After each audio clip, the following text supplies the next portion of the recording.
अस्सलाम वालेकुम जी, मेरा नाम सैयद मोहसिन शाह है और हम इधर न्यू लाल आज़ार में पिछले 35-40 सालों से मुकीम है। हमने यहाँ पे 2 शबियाँ रखी हुई हैं। ये एक का नाम बुराक बादशाह है और एक दुलदुल बादशाह है, और हमारे साथ हमारे उस्ताद हैं जो इनकी केयर करते हैं, इनकी देखभाल करते हैं। जी, मेरा नाम शहजाद उस्ताद है। ये माशाल्लाह बुराक बादशाह हैं। ये हमने 12-14 साल से रखी हुई है। इनका जो मतवली हैं सैयद हसनैन शाह जी हैं।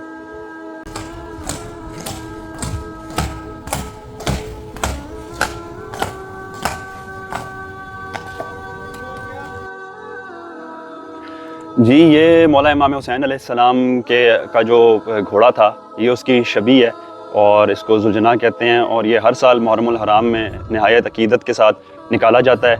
इमाम हुसैन अलैहिस्सलाम की याद में निकाला जाता है। जिस तरह सन 61 हिजरी में मुसलमानों ने नवासे रसूल सल्लल्लाहु अलैहि वसल्लम मौला इमाम हुसैन को घेर के बेदर्दी के साथ कत्ल किया, वहाँ पे ये एक घोड़े ने जो है वो मौला इमाम हुसैन अलैहिस्सलाम के साथ जो है वो वफ़ादारी निभाई, और ये मौला इमाम हुसैन अलैहिस्सलाम की मुनासिबत से उनकी याद में हर मुहर्रम में निकाला जाता है, और तमाम अकीदतमंद जो हैं वो इसको सलाम करते हैं।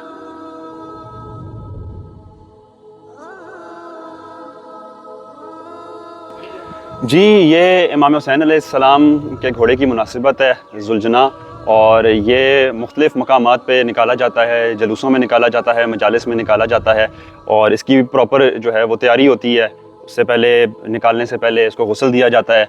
उसके अलावा इसके कानों में अजान दी जाती है, और फिर इसको नहायत अकीदत और एहतराम के साथ जलूस और मजालिस में निकाला जाता है।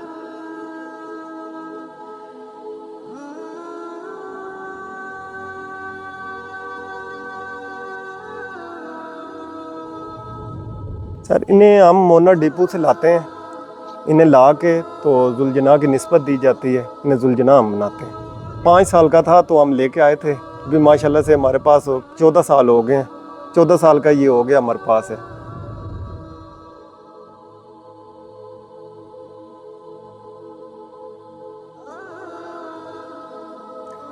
इनकी खुराक सुबह इन्हें पानी सबसे पहले पिलाते हैं। पानी के बाद इन्हें हम नियारी देते हैं, मुरब्बा देते हैं।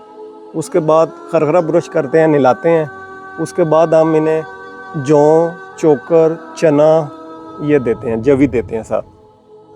अच्छा, देखिए जी, जहाँ तक खर्चे की बात है, कभी हमने इस तरह कोई फ़िगर तो बताना मुश्किल है ना, हमने कभी इस तरह कैलकुलेशन की है। बस मौला की चीज़ है, और अल्लाह पाक पंजतन पाक अलैहिस्सलाम के सदक़े से जो है वो नवाज रहे, और इसके ऊपर लगा रहे हैं। मतवली सैयद हसनैन शाह जी हैं, वही सारा इसका जो एक्सपेंस है, ख़र्चा वगैरह उठाते हैं, और बस पंजतन पाक के सदक़े से जो है वो इसके ऊपर ख़र्च हो रहा है। लेकिन हमने कभी इस तरह कैलकुलेट वगैरह नहीं किया कि इसका ख़र्चा कितना है।